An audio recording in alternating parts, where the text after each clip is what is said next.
Well, I want to welcome everybody to what I think will be a nice journey for this committee, and that is the highway bill. That is a massive bill that we have the pleasure of working on in this committee. Before I begin, I would like to express all of our thoughts and prayers for our colleague, Senator Kramer, who had an accident just several days ago. I'll sure miss him over here right next to me because he's a wonderful member of the conference, but hopefully he'll be back soon. So everybody he had a fall on ice, and we know how cold it's been. So let's hope he gets a quick recovery. So thank you for joining us this morning to continue our oversight of the implementation of the IIJA. Today, our focus is on the Surface Transportation Reauthorization Act, one of the foundational components of the IIJA, which was developed in a bipartisan manner by this committee. This hearing comes at a critical time, I think, as we approach the expiration of these provisions at the end of 2026 in September. We want to continue what is working, but discontinue what isn't working. Since the law's enactment on November 15th, 2021, transportation stakeholders have been delivering on its promise, but at times experiencing some challenges. We have some of those stakeholders with us today. I appreciate them coming to provide us with an on-the-ground update of their efforts to deliver transportation projects in rural and urban communities. On the positive side, the federal highway formula programs received approximately 90% of the funding in the IIJA, which was something that I strongly supported. This funding has provided states with the certainty and with the flexible project eligibilities to address the transportation needs of Americans across the country. In my home state of West Virginia, that formula funding is upgrading and modernizing our roads and bridges, which will connect our communities to job and economic opportunities. I also championed common sense provisions aimed at accelerating projects so that communities are not stuck waiting to realize the safety and reliability benefits that they will bring.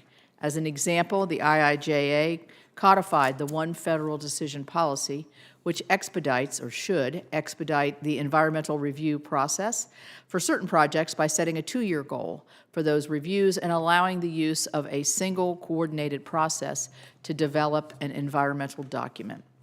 I'm curious to hear from our witnesses today if these provisions are being used and whether they have been having the desired impact.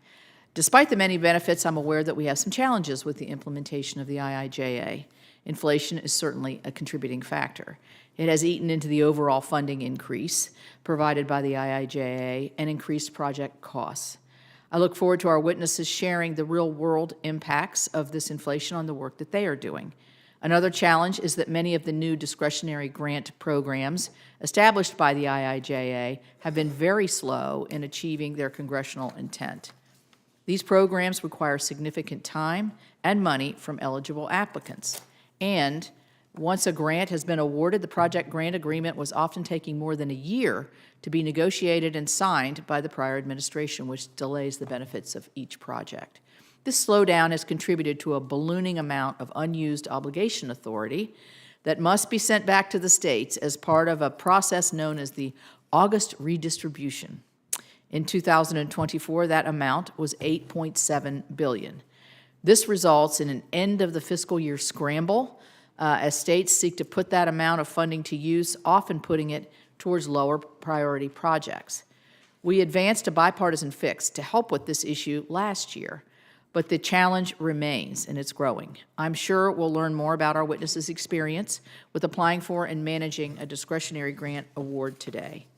In addition, the implementation of the IIJA was sometimes clouded by executive overreach of the prior administration.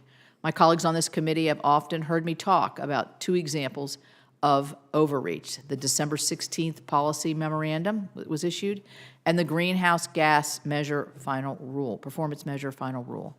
The goal of this overreach was simply advancing the priorities of the prior administration, even when those priorities were often specifically considered by this committee and excluded from the IIJA.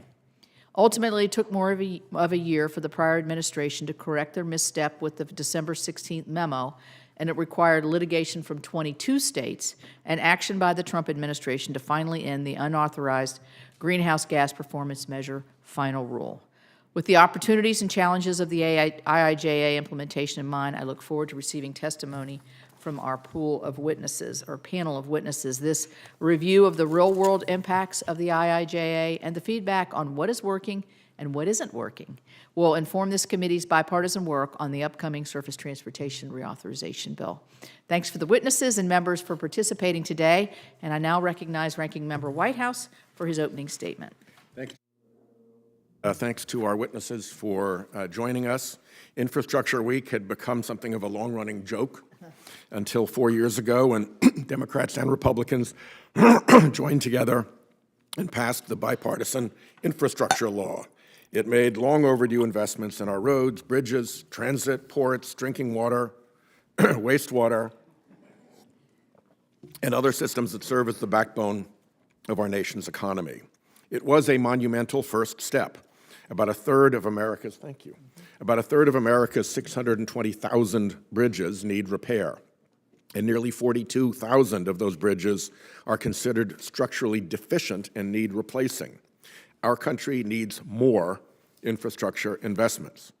So I'm eager to join with my Republican colleagues to take stock of our bipartisan infrastructure law, craft policies to fix our aging roads and bridges, and pass a package before the current law expires in September 2026. This is an obviously reasonable cause of action, and in ordinary times, we simply go forward with it. Unfortunately, we have a president who claims powers to himself outside the constitutional order, even when the law says plainly otherwise. For example, when the bipartisan infrastructure law said that $5 billion shall be spent on building out a national network of electric vehicle charging infrastructure, this administration canceled state approvals and froze funding way after the time for executive veto was passed. The Trump regime asks us to believe that they're simply taking time to review it, but this is a law that members of both parties in this body passed. It is not subject to the whims of polluter megadonors. The ongoing violation is not only illegal, it is costing jobs around the country, harming our economic and industrial competitiveness, and accelerating climate change, which is already costing families thousands of dollars in increased insurance and grocery bills. In my home state of Rhode Island, we have urgent work to do to replace or repair bridges. The Washington Bridge, a vital economic artery for our region, served 90,000 vehicles every day before it experienced structural concerns. It's been more than a year since the bridge was shut down, and Rhode Islanders are spending more time in traffic with disrupted commutes. Many live on the other side of the bridge from essential services like hospitals. The project to replace the bridge was awarded grants from the MEGA and infra programs, and it is waiting on both. We have other major bridges that need urgent attention. 15 bridges on the I-95 corridor through Rhode Island carry 185,000 vehicles daily and billions of dollars worth of freight. The project to repair those bridges was awarded funding from the Bridge Investment Program under the IIJA, but this administration refuses to sign the grant agreement to allow access to those funds. Our historic Mount Hope Bridge, which is a gorgeous bridge, if you can say bridges are gorgeous, requires repairs and upgrades to address corrosion in cables due to higher humidity driven by climate change. This project could achieve hundreds of millions of dollars worth of cost savings if implemented by extending the life of the bridge by 50 to 75 years. The project was awarded a grant from the Protect program, but this administration refuses to sign the grant agreement to allow access to those funds. Before Trump took office, the federal government was a committed partner in the effort to rebuild.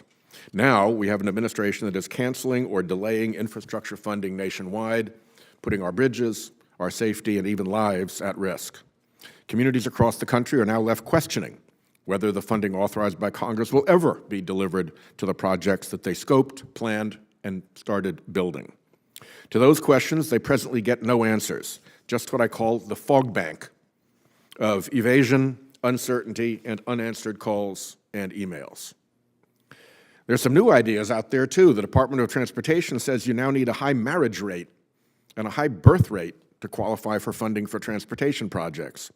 Republican colleagues on the committee from Ohio, West Virginia, and Wyoming won't do well under this directive. The Department of Transportation also plans to unilaterally amend the general terms and conditions of existing grant agreements to impose ideological preferences. Well, when a state or local government signs a contract with the federal government for an infrastructure project, they expect and they rely on the federal government to honor its contractual obligation. They do not expect to receive a notice telling them that the signed contract has been unilaterally canceled or paused or abrogated or changed by the federal government. This kind of uncertainty keeps shovels from ever touching the ground. The historic bipartisan infrastructure law is the law. We have a lot of good, serious bipartisan work to do to write the next surface transportation reauthorization. I speak for all of us on our side when I say we're ready to roll up our sleeves, get to it, and pass the next authorization together. But it will be pointless unless and until this administration respects Article 1 of the Constitution and its own obligation under Article 2 to faithfully execute the law. It is Article 1 for a reason. Our founders did not want to recreate a monarchy. We were to have co-equal branches of government with checks and balances, not rubber stamps. And first among those co-equal branches is the legislative branch, Congress, us. Until our existing laws are respected, the work that we as a committee and as a Congress put into writing new laws will cease to matter. It is time to stand up for the American people and for our democracy and end this nonsense. Thank you, Chairman.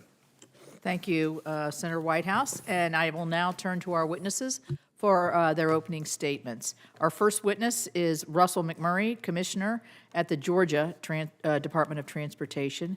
Mr. McMurray is testifying this morning on behalf of American Association of State Highway and Transportation Officials, known as AASHTO. As Commissioner of Georgia DOT, Mr. McMurray leads a staff of over 5,000 and has an operating budget above $5 billion. I now recognize Mr. McMurray and thank him for coming.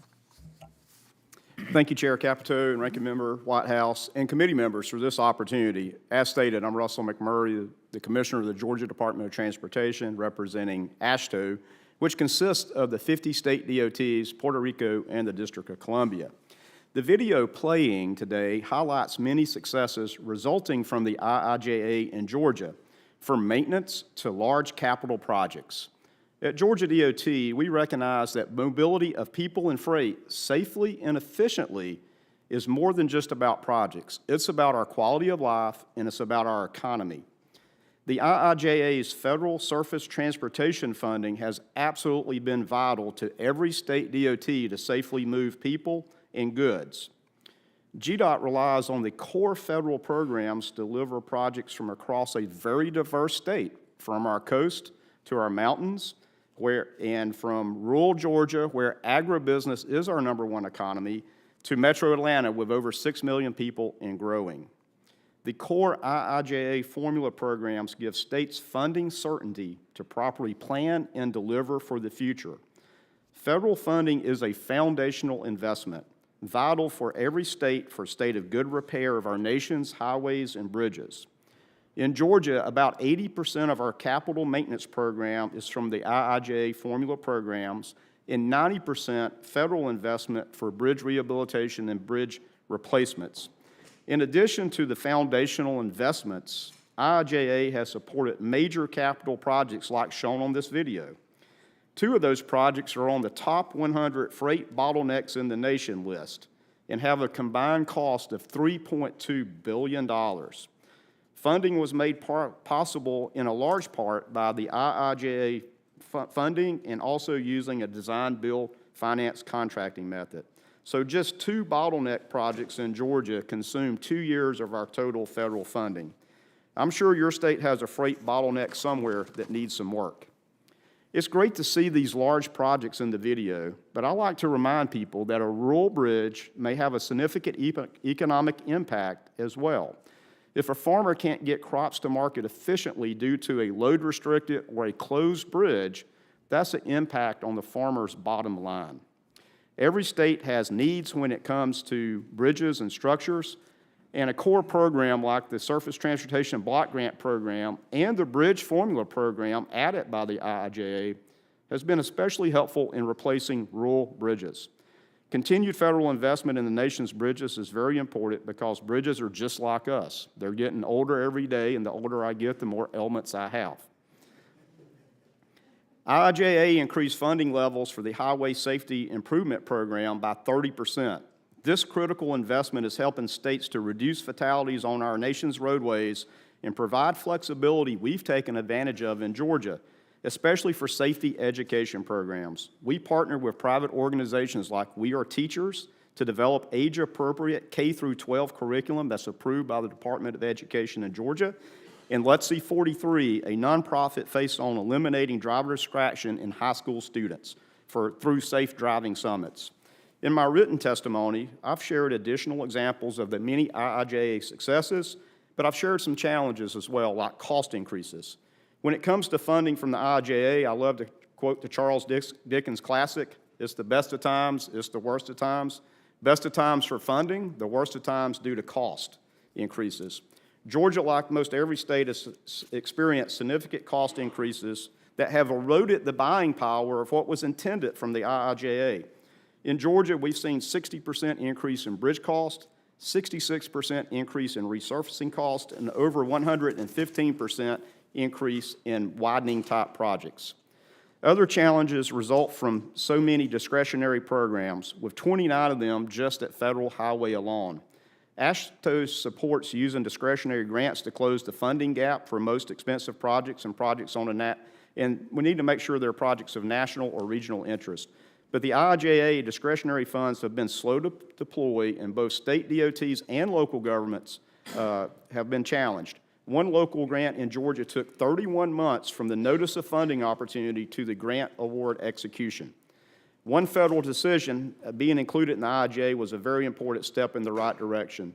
However, I believe there's still progress to be made and look forward to your continued support for improving the IIJA.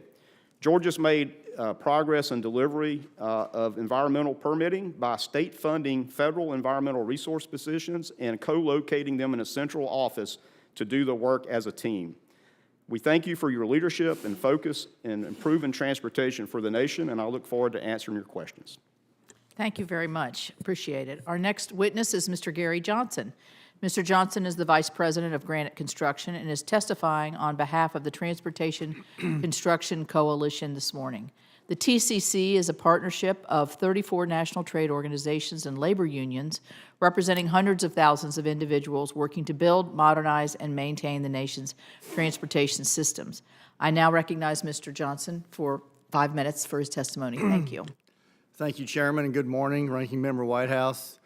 Thank you today for convening the hearing. I'm Gary Johnson. I'm Vice President of Granite Construction. Granite is America's infrastructure company, specializing in complex infrastructure projects while also building many of the standard day-to-day roads across America that we all drive on. Today, I'm representing the Transportation Construction Coalition, or TCC, a partnership of 34 national trade associations and labor unions. Thanks to the bipartisan leadership of this committee in passing the Infrastructure Investment and Jobs Act in 2021, my company and many others are experiencing record opportunities, allowing us to enhance safety and mobility throughout the U.S. To date, states have committed $183 billion in IIJA highway and bridge formula funds to support over 91,000 new projects, at least one in nearly every U.S. county. This includes 2,300 projects in West Virginia and almost 500 projects in Rhode Island. Projects across the U.S. are driving an increase in heavy equipment sales, asphalt and concrete production, and record employment levels for highway and bridge construction. Outcomes like these are proof the law is working as intended. While undeniable progress is underway, I would like to highlight 3 areas for further improvement. First, we must continue to invest and ensure the highest return on those resources.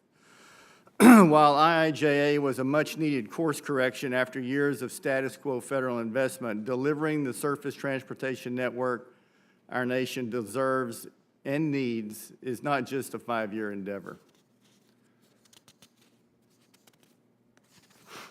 Accordingly, the next multi-year bill should preserve and grow current highway in public transportation investment levels using a user fee revenue source that captures every vehicle on the road. The impact of these investments is clear. At Granite, we've seen firsthand the benefits of proper funding and smart project planning. On California's U.S. Highway 101 improvement project, Granite worked with Caltrans and local agencies using a collaborative contracting method to phase the project into manageable sections and leverage state and federal funding to deliver critical infrastructure years ahead of schedule and under budget. As a key first step toward achieving the goal of continued investments, we urge all committee members to co-sponsor legislation from Senators Fisher, Lummis, and Ricketts that would ensure drivers of electric vehicles join their fellow motorists in contributing to the investment and improvement of our nation's roads and bridges. Second, Congress must address ways to ensure that Buy America does not impede progress. The TCC fully supports Buy America's objective of strengthening U.S. manufacturing, and we offer two ways to further improve that.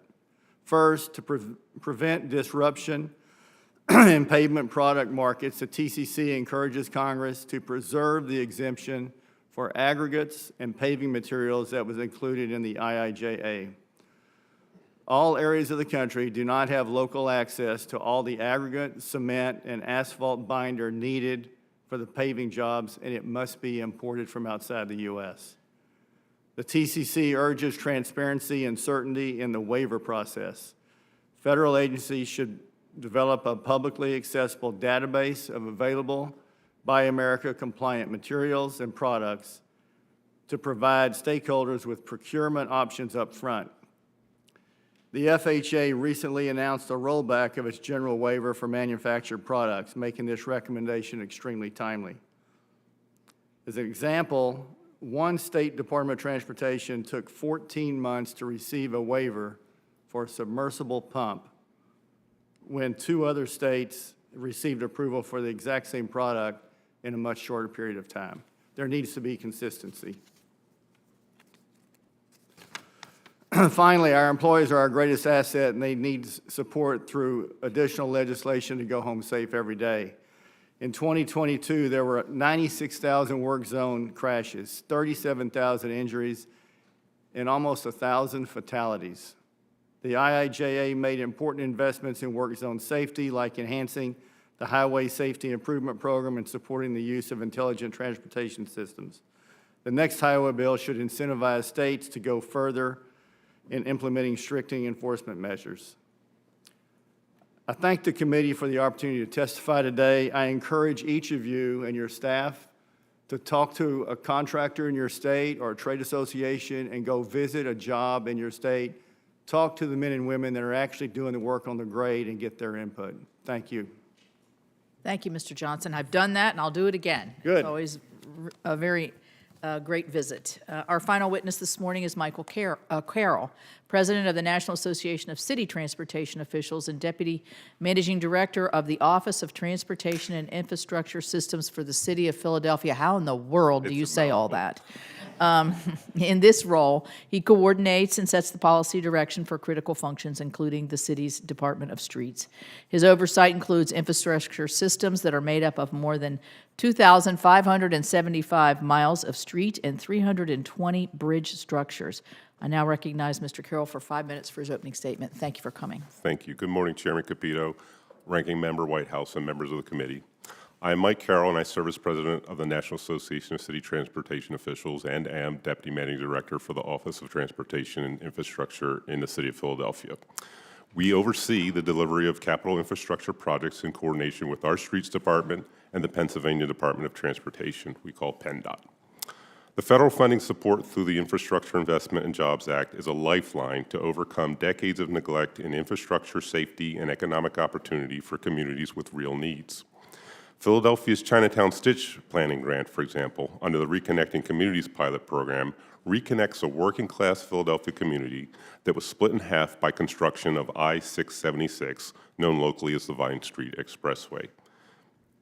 The Safe Streets and Roads for All Awards, another example, improves transportation infrastructure along the roads that contribute disproportionately to deaths and serious injuries and deliver essential pedestrian and bicycle safety education in 40 Philadelphia schools.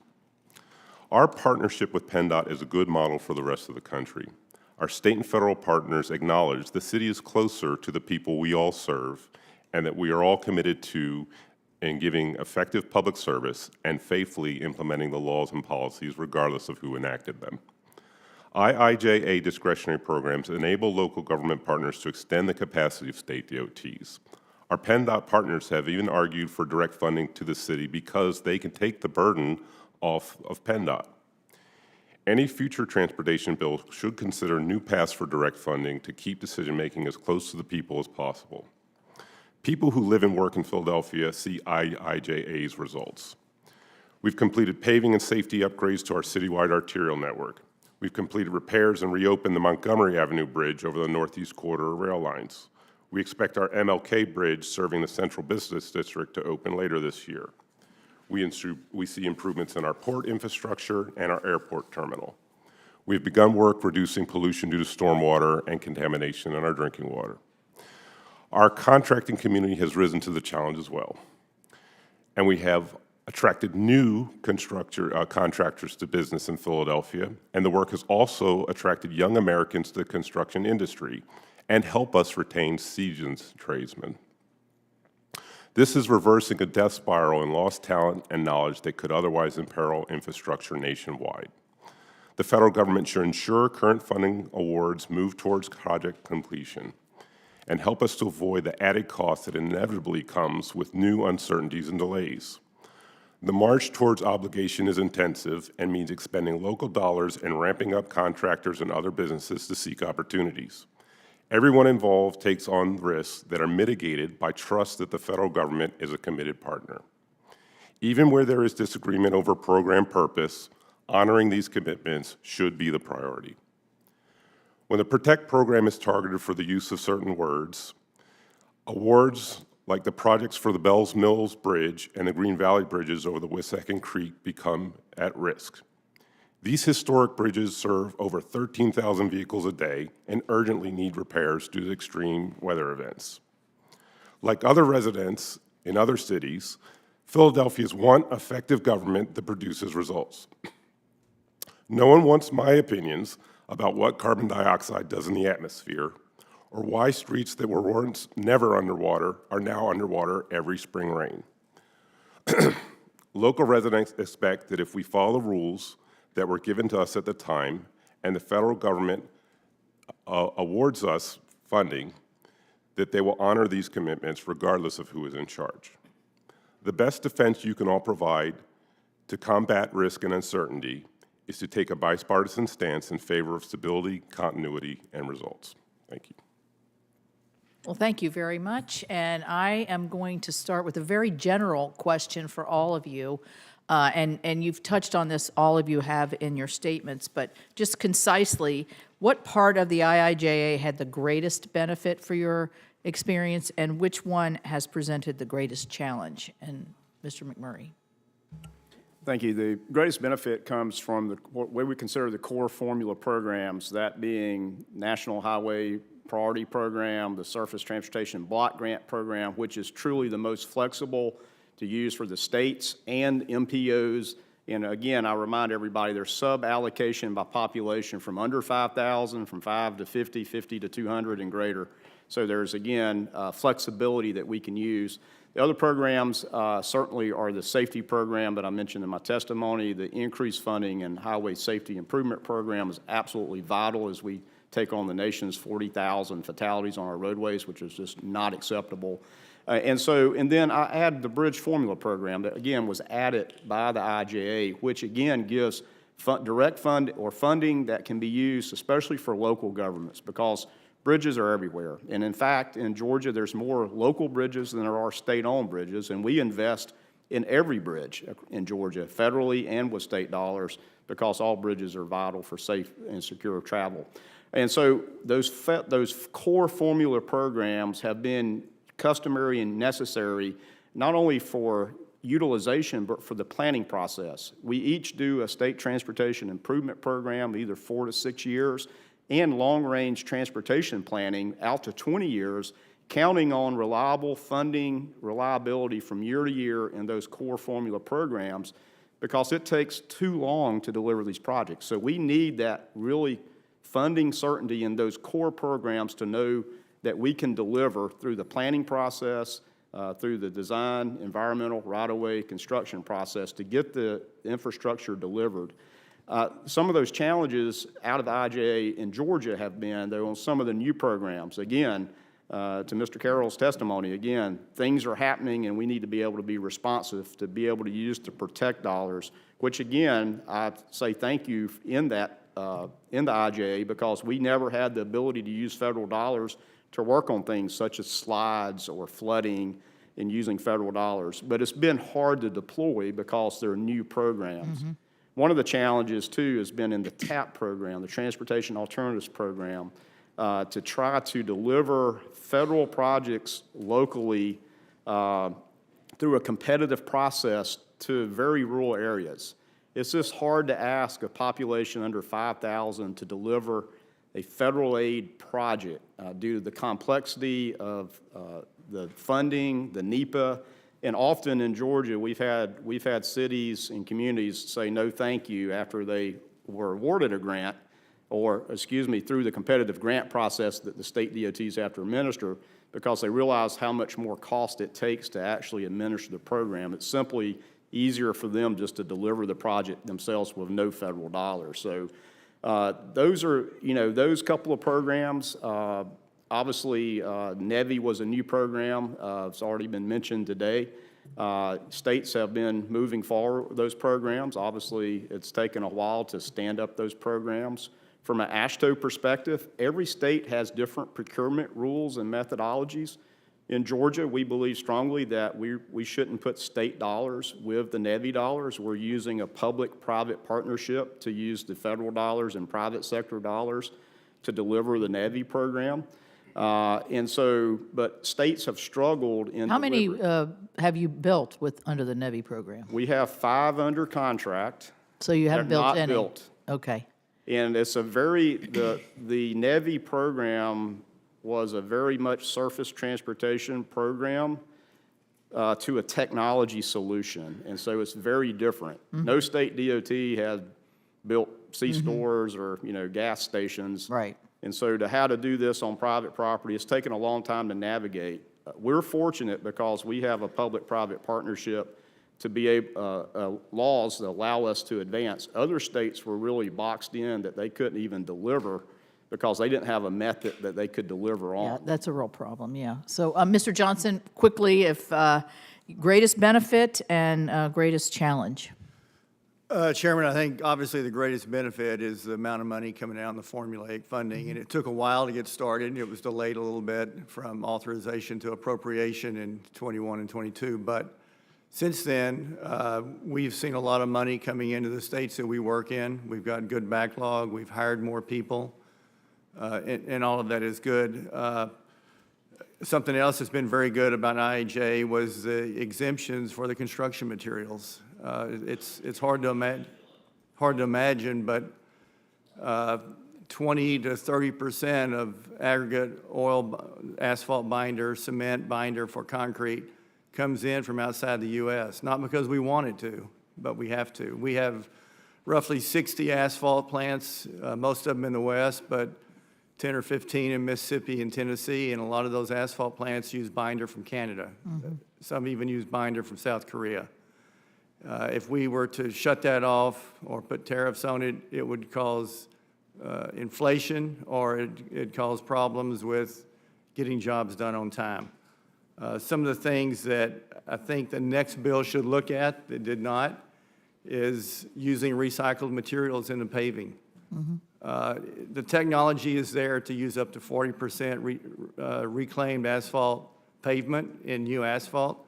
That has the benefit of lowering the cost, reducing truck trips, increasing safety on the roads because you're reducing truck trips, less air emissions, and you're using material that's U.S. material, mm-hmm. So you're not having to import from outside the country. I'm gonna stop you there because I want to get Mr. Sure. Carroll a chance to answer quickly, plus and minus that. Well, there's a lot of agreement. I think I would focus on the safety investments is one of the biggest pluses for us, and I will make another plug for discretionary programs and direct funding for cities and other local governments, because I think we hear directly when there's issues and are often in a position to react more in alignment with what constituents are talking about. I feel like there's certainly a lot of work that we need to do to focus on project delivery, and I think you've heard that in the other comments as well. So anything we can do to improve that, to streamline that, I'm certainly going to be in favor for. Thank you. Senator Whitehouse. Thanks, Chairman. The chairman did a very good thing by keeping our record open from our permitting reform hearing for 30 days. We're still in that 30-day period.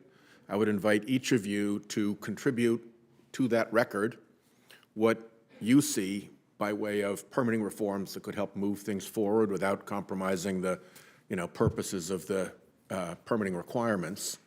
And in particular, in the grant-making process, where there are what you consider to be excessive or duplicative or unreasonable conditions that attach to various grant-making processes. So I invite you to do that.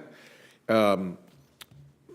Carroll, climate change causes very significant effects for coastal infrastructure. We're seeing it all the time in Rhode Island. We've already got nearly a foot of sea level rise. We have roads near the coast that flood constantly.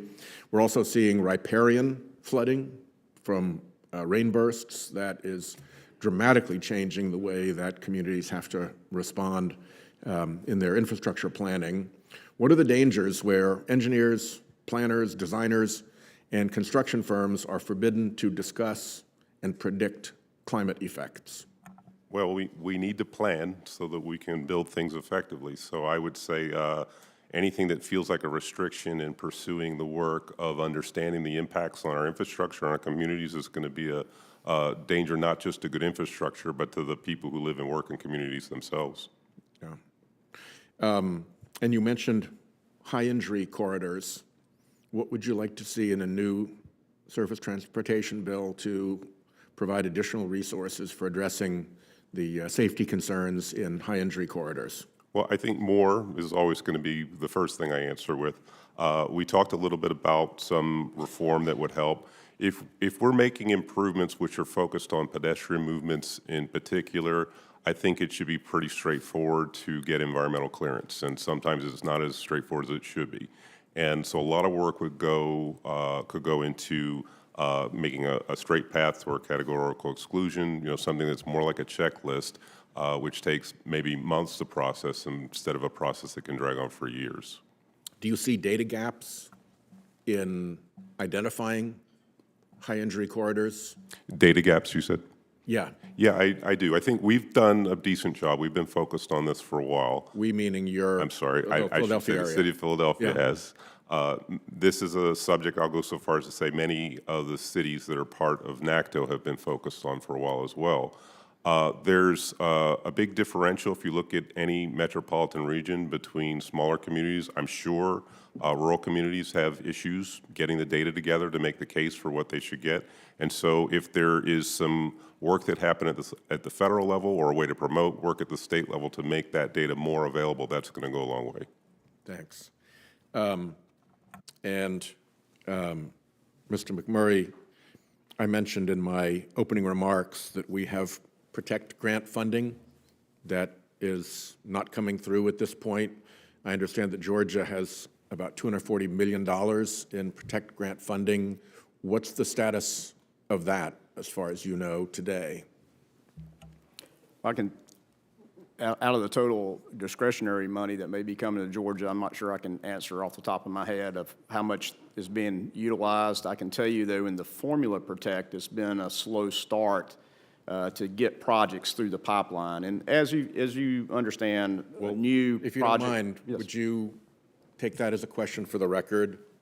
I'm just interested in the status today of the Georgia Protect grant funding and whether it's cleared to go, whether you still need grant agreement signed, what its status is, its process status is on the way towards being able to embark on those projects. So if you do that for the record, I'd appreciate it. Will do. The reason I asked that question, Madam Chair, is because what I believe I'm seeing in the wake of the court order that has instructed the Trump administration to end frozen funds in certain areas and to come into compliance with the court's decision about illegal freezes is what I call the fog bank technique, where the official won't say, no, we're not going to do that.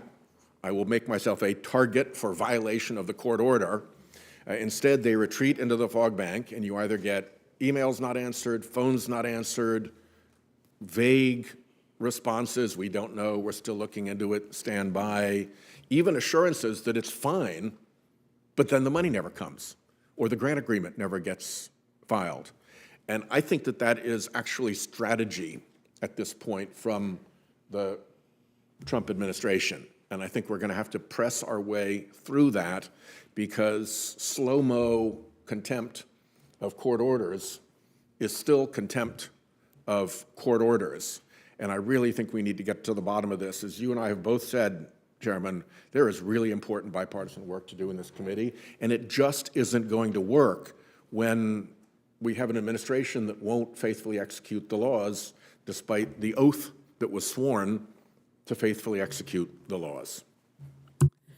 Thank you. Agreed, and that's part of the oversight that we are doing in this committee. Senator Husted. Thank you, Chairwoman Capito. I appreciate the witnesses spending some time with us today. I come recently from state government, where we oversaw the Department of Transportation and had a variety of transportation projects we were trying to get approved, and would constantly fog over when they would talk with me about the federal review process and permitting process and environmental review and how long it was going to take to do this project that was of urgent nature. And so we're here today trying to figure out how we all get better at this. And I'll start with you, Mr. McMurray. How do we get better? How do we shorten that time period for review, and when we find situations where literally the permitting process takes longer than the construction of these projects? How do we get better?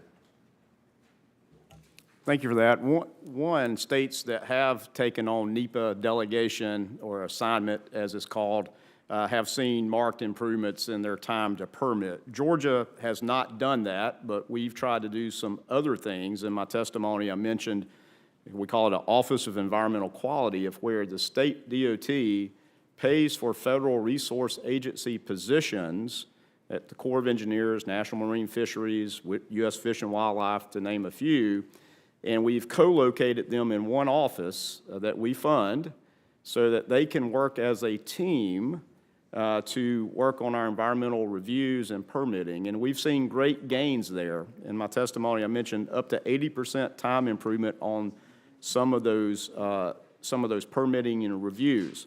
Not on all, but on some. And so I call it really an alignment, because most other federal resource agencies outside of USDOT or Federal Highway or FTA, their primary mission is not to advance infrastructure projects. So we really have to have an alignment, and that's what we've been able to do in Georgia, to pull all these resource agencies, including state resource agencies, together under one roof and work on as a team. Now that sounds very commonsensical, and why wouldn't everybody work together to try to advance transportation infrastructure projects? But again, it was very hard. We had to work with each federal agency to get buy-in and consensus that they would release a person not to work under their roof, but work in a different location to move projects forward. So that is one thing I think that's perfectly allowable by law. It's can happen today, but it should be really standard across the nation that there should be an alignment in federal resource regulatory agencies working together to deliver. Thank you. I want to get to Mr. Johnson. You have a thought on that?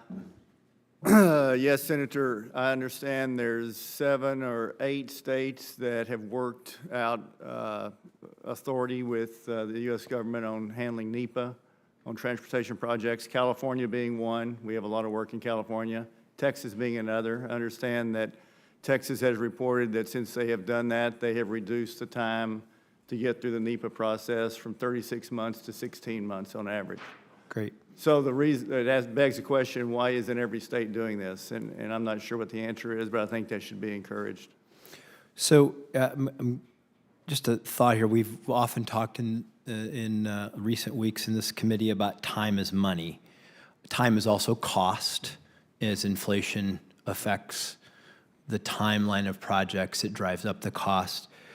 But time is also lives. On a lot of projects, if you delay when there are severe traffic issues, it leads to more accidents and takes a toll on human life. And I'm getting to Philadelphia and Pennsylvania. I know that the I-95 bridge collapse occurred, and in literally 12 days, you were able to fix it. So it's possible to do these things when we have relief from regulations. And I'm just curious if anyone has any thoughts on this. When we have traffic projects that are literally holding up lives, instead of an emergency declaration, could we have, or an emergency waiver, could we have an urgency waiver? A thought to really give states the ability to short-circuit some of these delays and go immediately into construction when there is a need to save lives and we know there is issue. Mr. Carroll, do you have any thoughts on that? Yeah, I would support something like that. I mean, it has to be done carefully, and I think we should definitely learn from states that have figured out how to do it, even if they don't have the delegation for NEPA authority. So if we can all agree there's a process that works, we should just certify that process and do it. We should get it done. And that speaks even to what I mentioned before. There's certain types of projects which we can be pretty comfortable aren't going to create large environmental impacts. They're small in scale. You know, they have a big impact at the intersection or the road segment that they take place, but they're not going to create a situation where there's a cascade of environmental impacts that justify a lot of delay. So I certainly support something like that. Great, thank you. Senator Merkley. Thank you very much, Madam Chairman, and thank you all for bringing your expertise to the discussion here in the Senate. I'm going to start, Mr. Carroll, with you. I have a long list of the major infrastructure projects in Oregon that have benefited from our infrastructure bill. But a lot of them, as I went through the list, the grant agreements were signed, but money had not been obligated, or the grant agreements are still under negotiation. And there's just a tremendous amount of concern that this current administration's funding freeze is going to slow everything down. And every time things slow down, the costs go up. And that is so frustrating, because if the costs go up and now you have an additional gap, how are you going to fill that in? And also the uncertainty about really starting to a project where the entire vision is now on shaky ground given uncertainty. From your point of view, has this funding pause created uncertainty or delays that will potentially increase the cost of projects?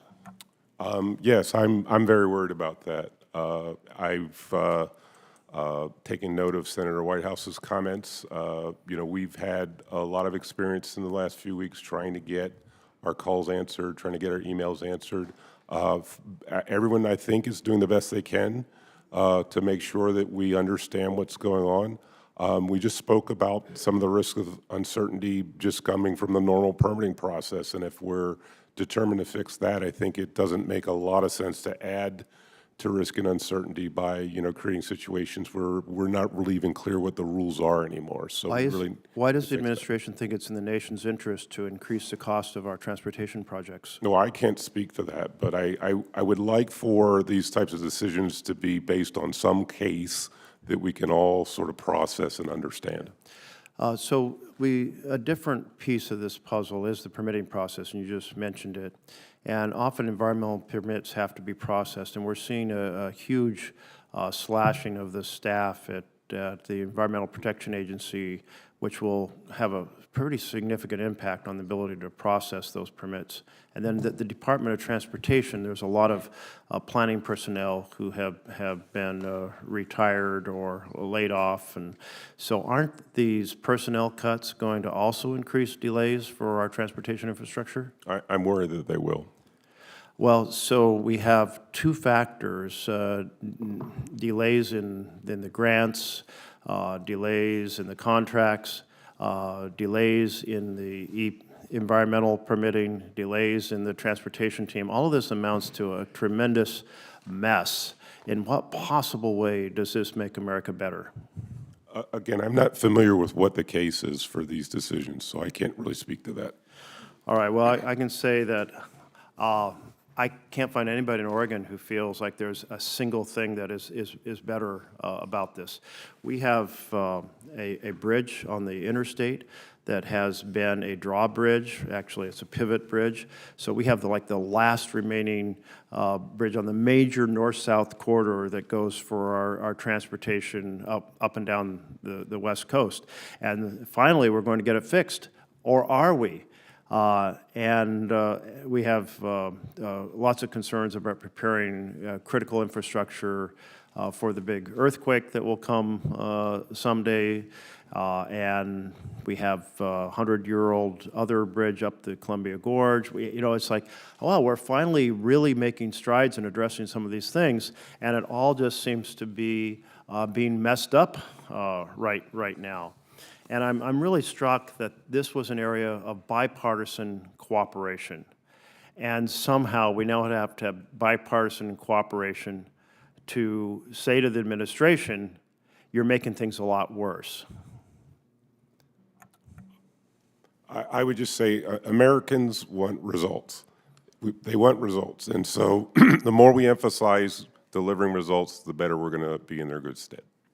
Okay, well, I think this is something we're going to continue to have a lot of concern about, and I appreciate, Madam Chairman, you holding this hearing because Americans want us to get the job done. And there was a lot of challenge, certainly, in a big influx of spending for infrastructure, the biggest infrastructure effort since building the interstate highway system. But if we now screw this up when we're halfway into it, it is really damaging to the United States and a massive waste of resources. And it just irritates the hell out of me to hear the Elon Musk and President Trump talking about efficiency while they're doing everything they can think of to drive up costs. This Trumpflation is absolutely shocking and unacceptable. Thank you, Madam Chairman. Thank you. Senator Ricketts.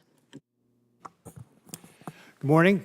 Thank you, Chairman Capito, for holding this hearing, and Ranking Member of the White House. Appreciate it. And thank you for the witnesses for traveling here to share your experiences with regard to our transportation infrastructure. This hearing is timely as U.S. Transportation Secretary Sean Duffy settles into his new role, recently confirmed by Congress, and as if Congress prepares to reauthorize the Federal Highway Administration coming up this year. Transportation infrastructure, you all said it, is incredibly important in my home state of Nebraska, just like it is from where you all come from. And it's important for our competitiveness, for our industrial opportunity, and for really just our quality of life. And so it's something that we want to make sure we're doing the best job possible. As we're looking to reauthorize toward highway reauthorization, states need to be playing a more active role in the programming. I'm biased because I was a former governor, and I believe that we ought to allow states, and Mr. Carroll, you even mentioned this, that people locally are going to be able to have a better connection with what is needed locally. And that's why I think one of the things we need to be doing is going through, the Department of Transportation should be doing something where we've got empowering states through the formula funding to be able to let them make the decisions and not cherry pick different green projects that are discretionary grants. I'll just give you an example with the ones that we were talking about, or we've mentioned a little bit earlier with regard to electric vehicles. There's been, grants for electric vehicle charging stations and so forth. But in Nebraska, electric vehicles don't work so well. Like electric vehicles on the East Coast and high urban areas, they work pretty good. But in big rural states where, last week the temperature in my state was in the teens and in the single digits, you lose about 40% of your charge on a battery. And I've got communities like Bloomfield and Alliance, Valentine, they're 45 minutes from the nearest charging station. So it's not very practical to be pushing that solution. We ought to allow American innovation and consumers to decide how we address these issues of reducing the impact on the environment. And in the meantime, and Mr. Johnson, you mentioned this, EVs are heavier, so they degrade our roads faster, and then don't pay the gas tax. So we don't have a way for them to contribute to the road system. And that just doesn't make any sense.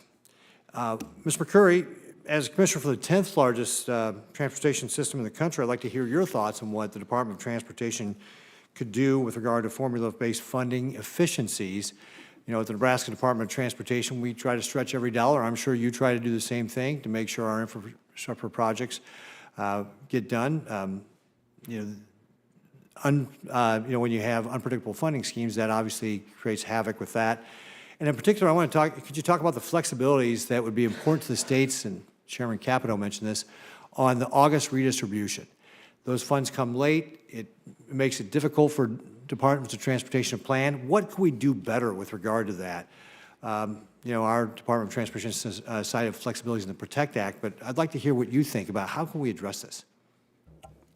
Thank you, Senator. As far as flexibility, AASHTO would encourage more flexibility among our programs. There are some programs, especially the core programs, that have flexibility that you can flex up to half from one program to another, but that's only in what's called the any areas, not necessarily sub-allocation by population.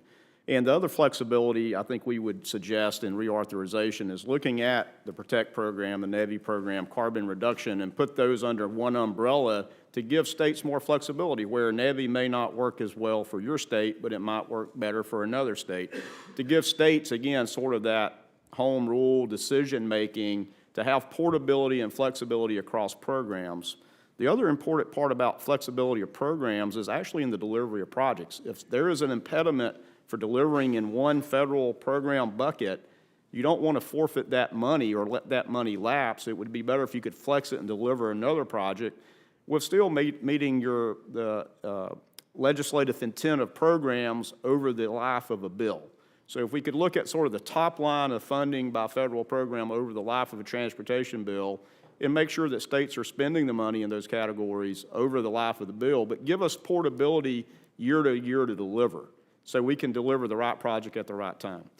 As it relates to August redistribution, a very complicated process, and we thank you for the word of bill that started to address this large number that has risen because of not using the allocated funding predominantly from discretionary programs.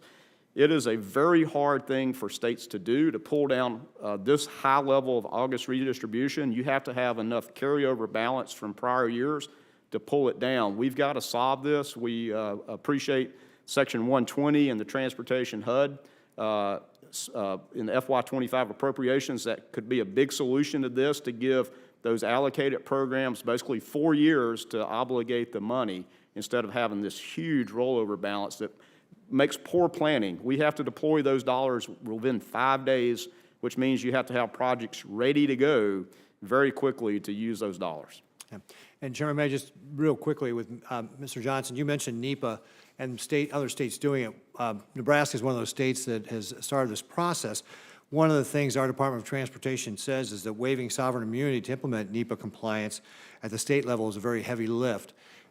Just quickly, in your opinion, what amendments to federal laws are required to quickly construct infrastructure while maintaining high environmental standards, and specifically around taking on the NEPA requirements? Senator, I'm sorry, I'm not sure I understand the question. What kind of reforms, if your state wants to take over NEPA, one of the things we've encountered is you have to waive sovereign immunity, and so that's right. A roadblock for us in Nebraska. It's a heavy lift. But are there other things you think that are roadblocks or things we could do in federal law that would help states be able to take over the NEPA responsibilities? I'm sorry, that's outside my jurisdiction on what laws have to be. I just know it works in California. It works in Texas. and I would, hope that other states would do the same thing. Talking about, getting the formulaic funding out, I agree, more flexibility and moving it from bucket to bucket is key. But something else I think the federal government should look at in the next bill is interstate highway system is very, very important for moving freight. And freight gets bottled up in areas. There's areas where we need to increase capacity and not just maintain roads. 30 years ago, 50% of the formulaic funding went to new capacity. Now only 20% does. The American Trucking Association has predicted that truck freight is going to increase 30% in the next 25 years. That means we need more capacity on the U.S. highways and the federal highways to move freight by truck from the ports and into the ports and out of the ports. Thank you, Chairman, for indulging me there. Senator Padilla. Thank you, Madam Chair. Appreciate you convening this hearing today. Now, happy to report, colleagues, that the bipartisan infrastructure law has delivered more than $54 billion in truly transformative projects in California alone. The funding has helped us rebuild roads, expand public transit, and make our transportation system safer, all while creating 180,000 good-paying jobs. And again, that's just in California alone. And we're not done. We fully expect that additional funding and more jobs are on the way as the investments continue to come, unless Elon Musk and his Doge cohorts block our progress, as they slash support staff, engineers, and critical safety personnel. There's a real concern and already impacts from folks that I'm hearing from in my state. I'll just share one example.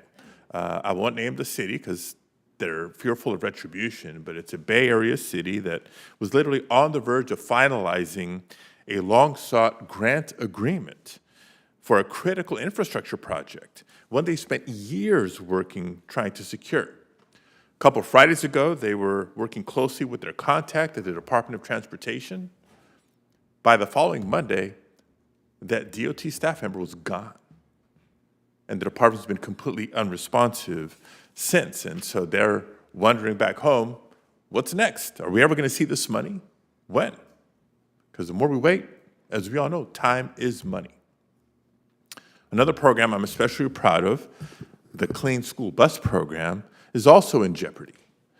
As the chairwoman knows, this initiative not only benefits school districts across the country, but also fuels domestic manufacturing, including a major facility in West Virginia. So the chaos is having real consequences for cities, for school districts, and for manufacturers alike. Now, on top of the challenges that it just went through,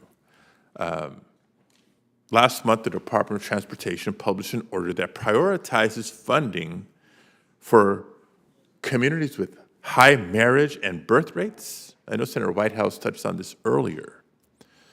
And it demands cooperation with federal immigration enforcement. That's new for DOT. It also calls on DOT staff to unilaterally amend existing grant agreements that have already been negotiated and signed, entered into, what we considered legally binding, right? That's been our practice when it comes to infrastructure funding. So my first question is this for Mr. Carroll.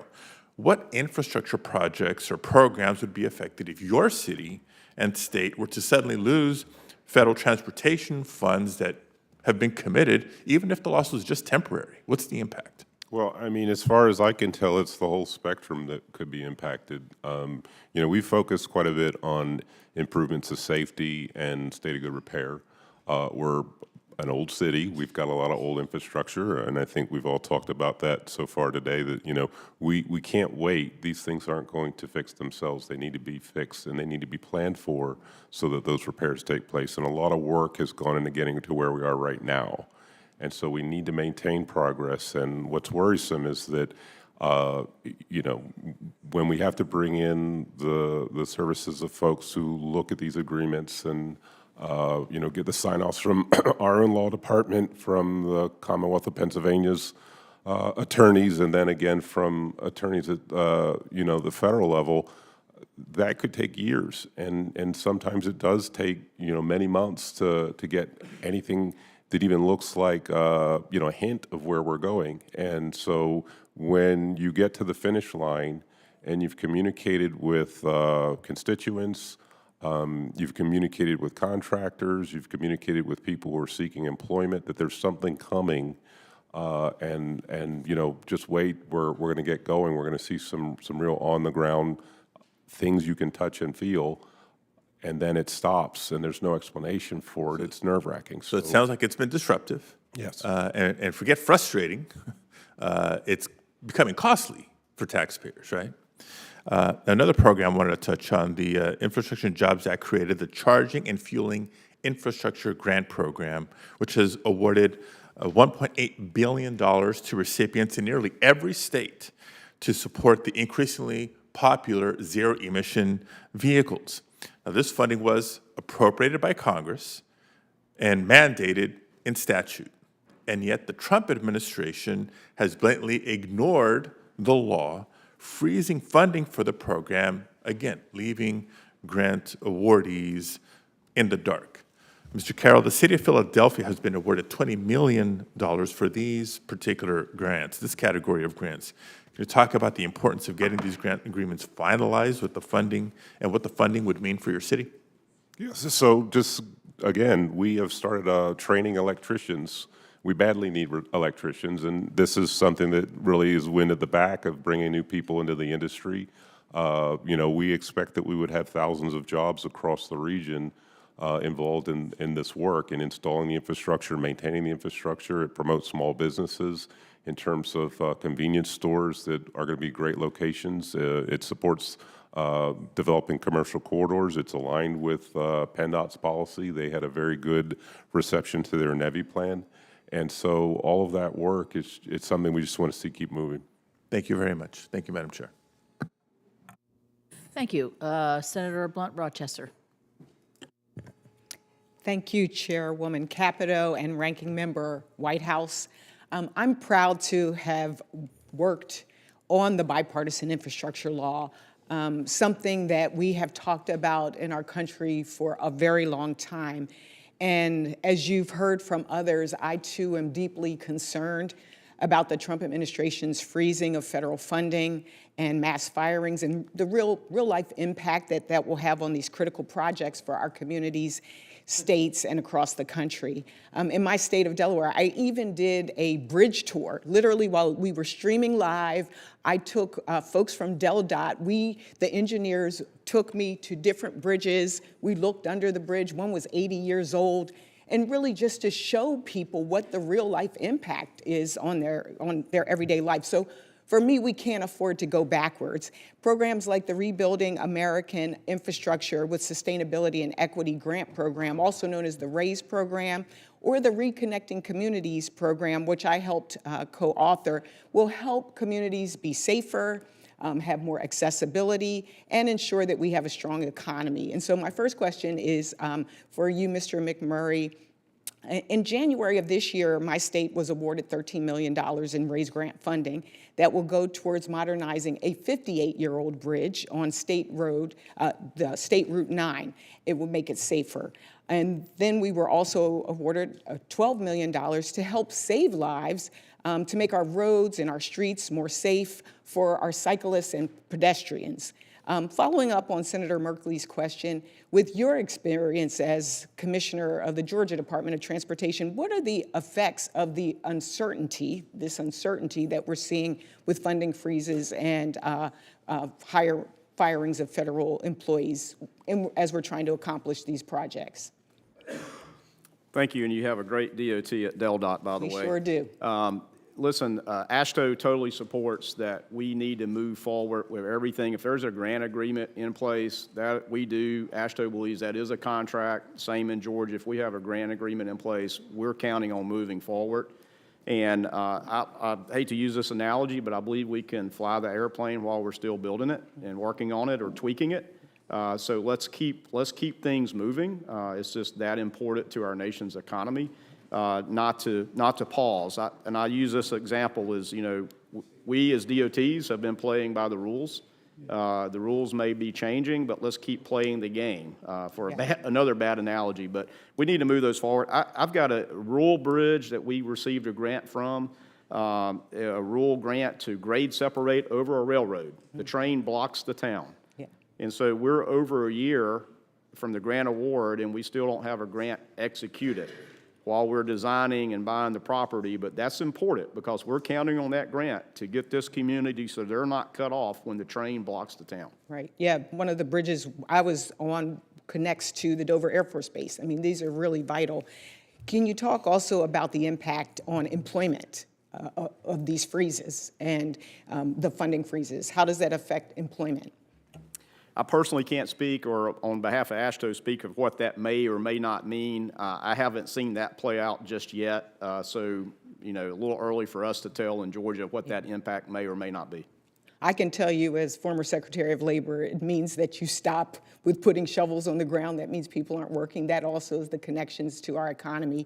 I'm going to shift to you, Mr. Carroll. The Reconnecting Communities Grant Program through DOT focuses on righting communities harmed by past transportation decisions and also about eliminating barriers to mobility and economic development. Some of these policies started in the 1950s. I had the opportunity to ride with Representative Dwight Evans on Amtrak from Delaware to Philadelphia to meet with residents and community members who have been trying to tackle this. And can you talk about, from your experience, some of the benefits of these projects on communities and what impacts the freezes would have, real terms, real life terms? Well, in my testimony, I talked about our Chinatown Stitch project, which is right in the middle of our center city. And that project, I think, it's going to repair a community that was literally split in half by the Vine Street Expressway. And, from a regional transportation perspective, that expressway is essential to making the city work, making, the 9 counties, both in New Jersey and Pennsylvania, accessible to each other. So it definitely something that needed to happen, but the way it happened really created a lot of harm in that community. And we have a chance not just to fix that because, we want to be good, but because we can really start to generate a lot of energy, a lot of economic activity. We see people are really getting interested in investing in that community. And so this is a chance to get the benefit that we're here to do, to make America strong, to make our community strong, to get people to work and to make things, that stand up the test of time. Thank you so much, and I yield back. Senator Kelly. Thank you, Madam Chair. And thank you, all of you, for being here today for this very important hearing. And I'm glad we are getting to discuss the how to best implement the bipartisan infrastructure law. Before that, though, I want to ask a rather simple question just to make me feel better. So, Mr. Carroll, did Russia invade Ukraine? Yes, Russia invaded Ukraine. Thank you. I appreciate that. I did not get that answer yesterday in a hearing in another committee.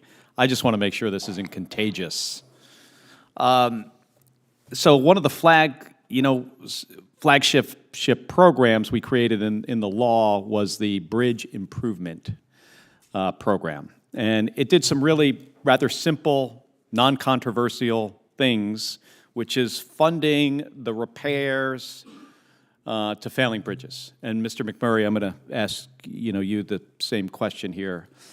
That program was created following all of the best practices that our witnesses here mentioned, that you guys mentioned in your testimony. The majority of the funding is allocated to the states through a formula program to focus on pressing needs.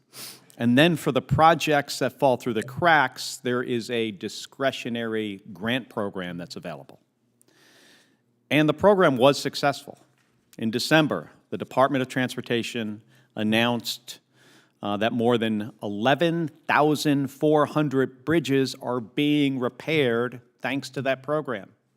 And when bridges aren't repaired, they can fail and people can die. Now, one of these projects is in northern Arizona on Interstate 40. and it repairs 4 bridges that were built back in 1963 that don't meet current safety standards. These bridges provide access to the capital of the Navajo Nation. They also form the backbone of the trade corridor that leads to the ports of Los Angeles and Long Beach. Yet, for the last 36 days now, this project has been halted due to the Trump administration's funding freeze. This is exactly the type of project which those of us who negotiated the bipartisan infrastructure law had in mind.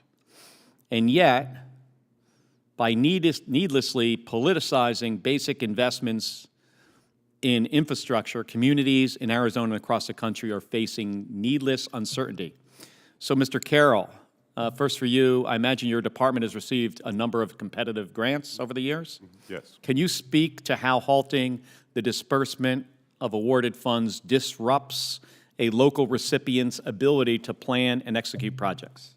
Yeah, I think it's clear that we need to, engage with the contracting community as quickly as we can to make sure that we get these projects under construction, to make sure that we meet the construction deadlines, which are statutory. But how can you meet the deadlines without the funding? Well, this is the problem. So we need to at least get clarity so that we can plan. Many of our projects are funded through federal funds. They aren't all, but we want to prioritize the ones that have these types of deadlines. And so that may mean that engineers and contractors are going to need to rearrange what they're doing. So even to get phone calls answered, even if the answer is you have to wait, to know how long you have to wait and why you have to wait or what you have to do in order to get the work going, that's some certainty. And we would take that, but we're not getting that kind of information. So it's nerve-wracking.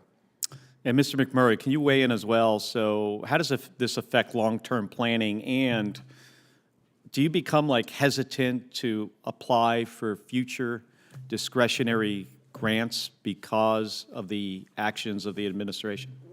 Well, first, I go back to the grant agreements, and thank you for this leadership from this committee on the bridge investment program for both large and small, because these kind of programs are very necessary for large bridges, often crossing state lines, to have the ability for states to compete, to be able to pull down dollars where it would be such a budget impact to one state or the other to try to do a by-state crossing. So going back, again, AASHTO supports and Georgia supports any grant agreement that's been executed. We feel that it needs to move forward now, and the Bridge Investment Program is a great example of foundational investment for infrastructure. And do you have any of these projects that you know of that have been cut off of funding? I don't. We, South Carolina and Georgia jointly have a bridge investment grant for planning, again, for crossing the state line on Interstate I-85. And we're in the planning stages of that, so we haven't got to the construction phase. All right, thank you. Thank you, Madam Chair.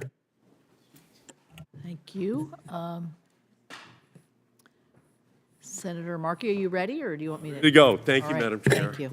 When has he not been ready to go? He's jumping in that. Like 30 seconds ago. Thank you. The bipartisan infrastructure law unlocked the historic funding to rebuild America's infrastructure. In Massachusetts, we're using the funds to replace the aging Cape Cod bridges. We're expanding passenger rail, and we're modernizing our transit systems like the MBTA. By providing 5 years of funds, the bipartisan infrastructure law gave states and localities a feeling of certainty that the federal resources needed to deliver critical infrastructure investments would come through. Unfortunately, the Trump administration smashed that surety and sold out our cities and towns. When Trump's Department of Transportation announced it was freezing unobligated funds with the intent to cut off funds for projects related to climate or working on behalf of disadvantaged communities, it unleashed uncertainty on our communities. Communities in my state are telling me that grant applications for typically dependable formula funds have slowed to a crawl. They tell me they can't find contractors for basic work like repairing a transit facility's roof because the contractors fear that they won't be paid. That makes a lot of sense. Uncertainty. They tell me they are worried about receiving funds for critical road safety projects because the project will help disadvantaged communities that Trump wants to leave behind. So, Mr. Carroll, we've heard that uncertainty can raise costs and cause delays. Do you agree the Trump administration's decisions to increase costs and delay is immediately jeopardizing projects that make transportation systems safer and more effective for communities all across Massachusetts and the country?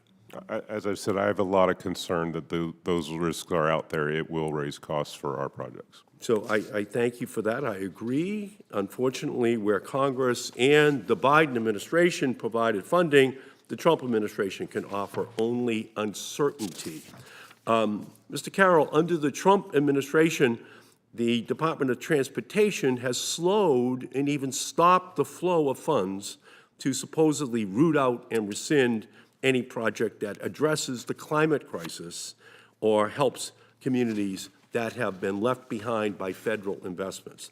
So let's unpack what a, quote, climate project or a, quote, equity project actually looks like. Mr. Carroll, please answer yes or no.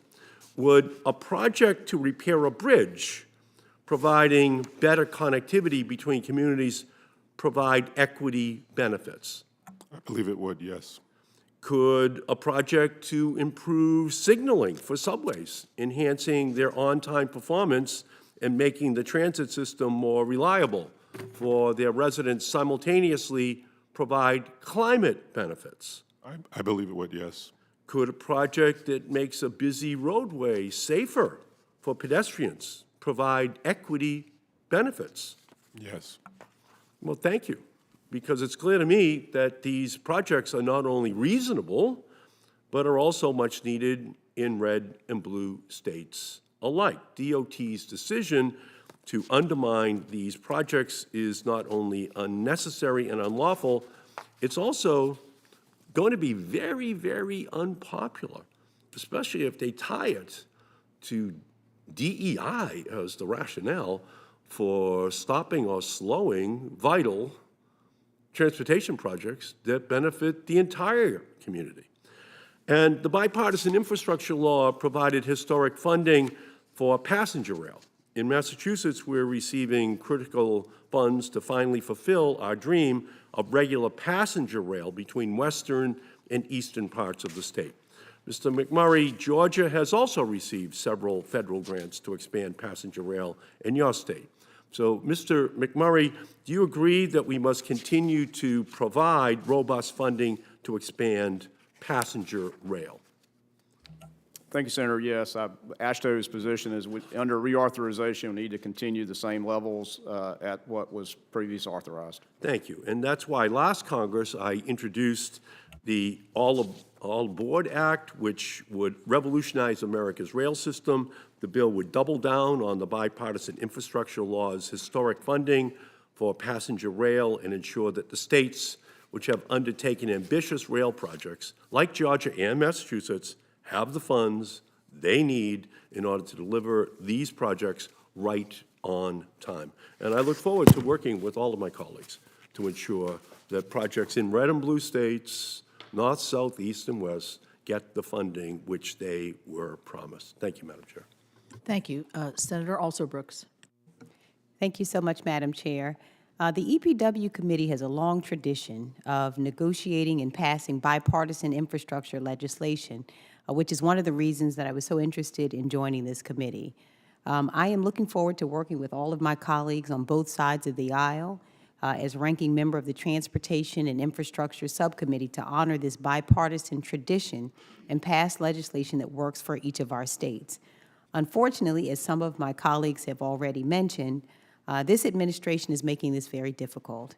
It's hard to have a conversation about developing the next bipartisan infrastructure law when we discover that the current law is refusing to implement the current existing law.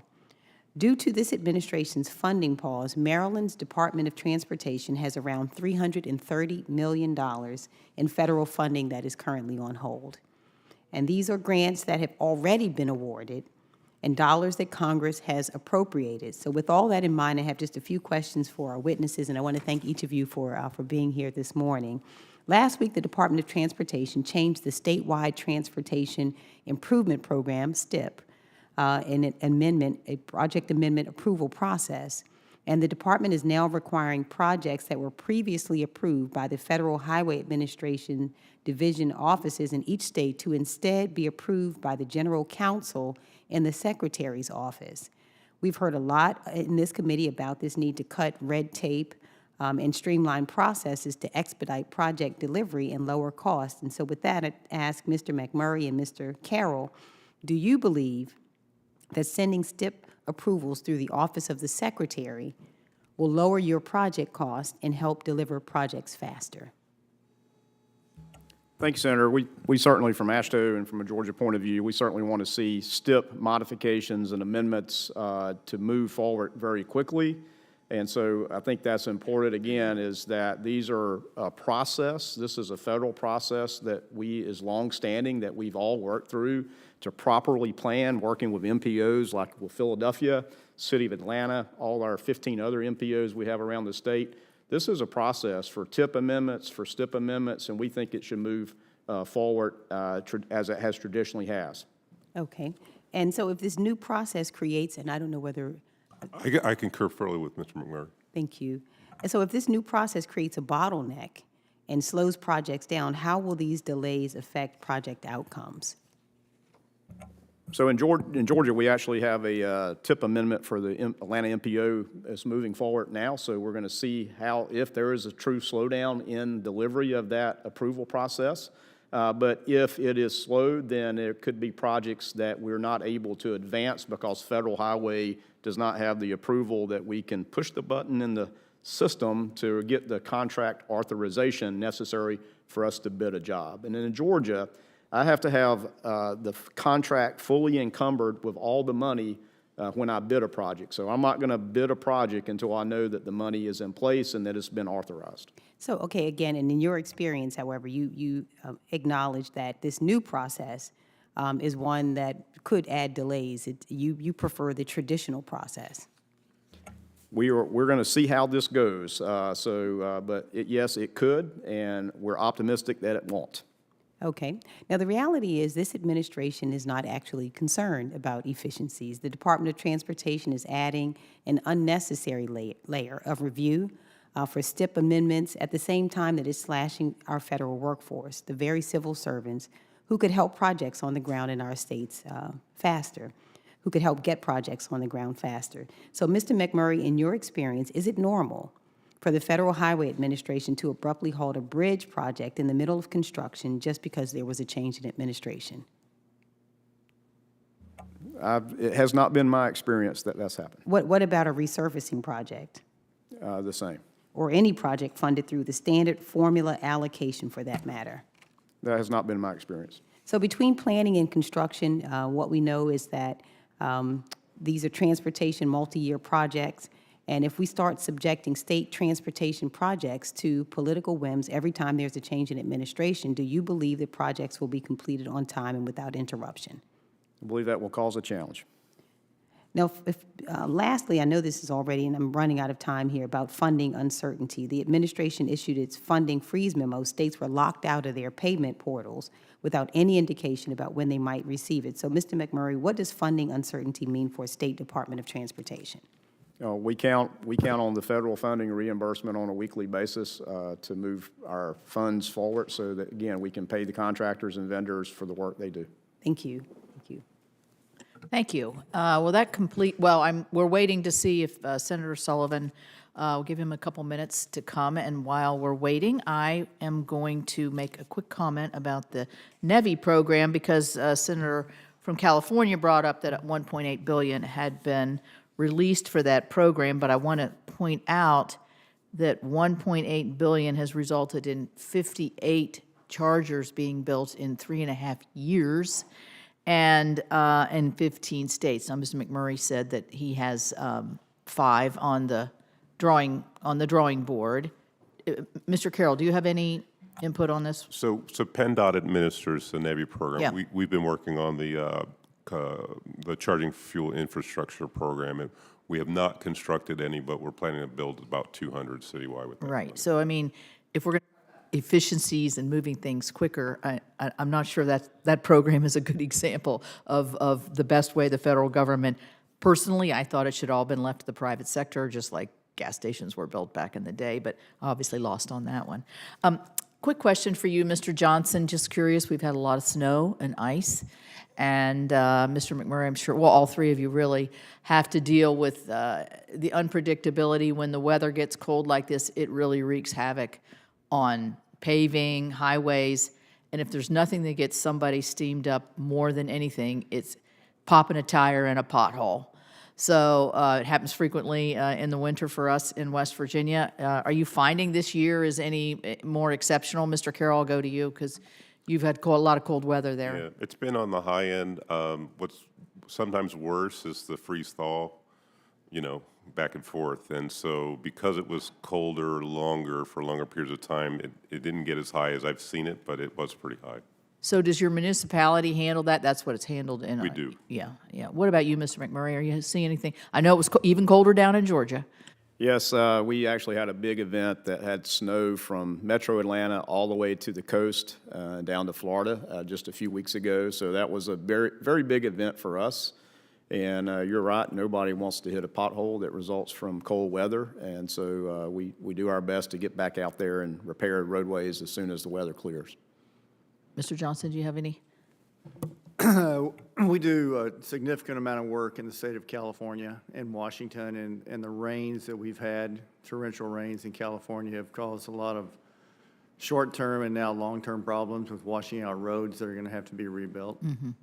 So it is an issue, and it varies geographically from state to state. So no matter how long you plan or how much you plan for, there's always the unpredictability. Correct. We didn't ask about Buy America waivers. Mr. McMurray, do you have a comment how often you use those? How do they work? Are they working? And how can we alleviate that in a new bill? Let me just talk a little bit about Buy America. First and foremost, Georgia and AASHTO totally supports, American manufacturing. So foundationally, we're all in violent agreement, I like to say, on that principle. The issue that has happened through Buy America, Build America is trying through the construction materials. Each state is having to certify the material that is Buy America compliant. So 50 states are having to do 50 different ways. That's where AASHTO stepped in and said, working with Federal Highway, let's make a repository of materials that if they're Buy America compliant in Georgia, it will be the same for West Virginia. So AASHTO has taken that lead. Now, this is my comment is that might have been a better Federal Highway initiative to say, if this is good for the nation, synthesize it one time instead of 50 efforts. But AASHTO has taken the lead in that. We would hope going forward in reauthorization that could be a national database of Buy America compliant components. As it relates to the waiver that was suspended under the previous administration, I'm really worried about that because in my written testimony, you'll see that traditionally utilities that are part of our projects that we all get involved in for water, sewer, telecoms, all those components are usually bought by municipal associations in bulk, not to just do a federal aid project, which may be 1,000 feet or maybe even a half a mile long. They're buying miles of power lines. They're buying miles of ductile iron pipe, fittings. You heard the testimony of submersible pumps. Things like that. The components are really concerning if we can't have waivers while we work our way to American-made manufacturing. Well, thank you, Senator Whitehouse. You're good? As long as we're waiting for a minute, I would just comment a bit on the EV program. There's a problem here of the chicken and the egg. What comes first? Are people going to buy good, effective, American-made electric vehicles if there's not a charging infrastructure for them? And are people going to build a charging infrastructure if the electric vehicles aren't being bought? So to step into that freeze and drive infrastructure, which is what the charging stations are, the same way that you'd build roads, the same way you'd build other things that the government does, makes perfect sense at breaking that chicken-egg logjam of a new technology that is trying to emerge, to me at least. So I'm all for building out the infrastructure, and I know that in Rhode Island, there was a very significant planning component of where this should go and talking to lots of people. So the fact that there aren't many actually constructed is a sign that that planning process has been very robust, and now we're ready to go, and we're eager to help build out that piece of infrastructure to support the many Rhode Islanders who have bought electric vehicles. What we're seeing out of the Trump administration is something completely different. They're willing to actually spend an enormous amount of taxpayer money to rip out electric vehicle charging and basically throw away electric vehicle chargers that have already been built. And it's really hard for me not to connect the dots between a fossil fuel industry that has put a minimum of $100 million into Trump's election. That's what we know of. There's this huge dark money operation where we don't know who's behind it, that numbers way beyond that, and that I suspect is fossil fuel money. And this position that the Trump administration has taken, they're trying to knock down our offshore wind. Guess what? Every electron produced by offshore wind displaces an electron produced by burning natural gas. Huge giveaway to the natural gas incumbents. Every diminution in the electric vehicle market, despite Americans wanting these and the market growing rapidly, not only domestically but globally where our countries need to compete,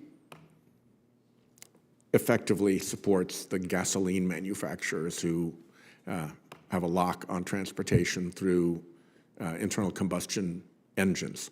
Over and over and over again, you see fossil fuel money coming into the Trump administration and fossil fuel policies coming out of the Trump administration. And I think that's something we just have to be attentive to, because it's really going to come back to bite us. We are on the edge right now of a significant dislocation in our property insurance markets because they can't predict what's coming because of climate consequences. And we're seeing collapse of property insurance markets, prices quadrupling, non-renewals spiking, companies going bust, companies leaving states behind, very rickety structures being built to prop up the market, but it's all rickety right now. And when you see rickety structures, that's usually the precursor to a collapse. And this is a collapse that is likely to cascade through the property insurance market into mortgage markets. We just, 10 days ago, had the Secretary of Treasury say, a decade from now, we're going to start having regions of the United States where you can't get a mortgage any longer. Well, if in a decade, you're not going to be able to get a mortgage in entire regions, markets are going to start reacting before that. So this is really upon us right now. And the subservience of the Trump administration to the fossil fuel industry is going to have really, really, really dangerous ramifications. And I just want to take a moment to point that out while we have a moment. Well, I will, thank you, and we are going to be ringing it down here. I will say that there are 71,000 publicly available chargers in the United States. And my point is, I voted for this bill, so I was obviously in support of building out an infrastructure. My complaint is, why is it taking so daggone long? And it's taking so long because the Biden administration added requirements and mandates to comply to this that then changed the way that states and others could apply for this money and actually get it moving. So we can debate that. Well, actually, I'm all for, I don't know if we're going to have much of a debate. I'm all for speeding it up, and I'm all for simplification, and together is my motto. And I didn't know that Donald Trump was out ripping out electric charging stations. I'll have to check into that.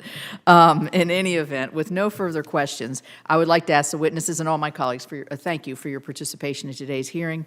Senators who wish to submit written questions for the record will have until 5 p.m. on Wednesday, March the 12th, to do so. I believe the ranking member had a question for the record that he'd already mentioned to you. The witnesses' response to those questions are due back to the committee no later than 5 p.m. on Wednesday, March 26th, and will be submitted for the record. And with that, this hearing is adjourned, and thank you very much.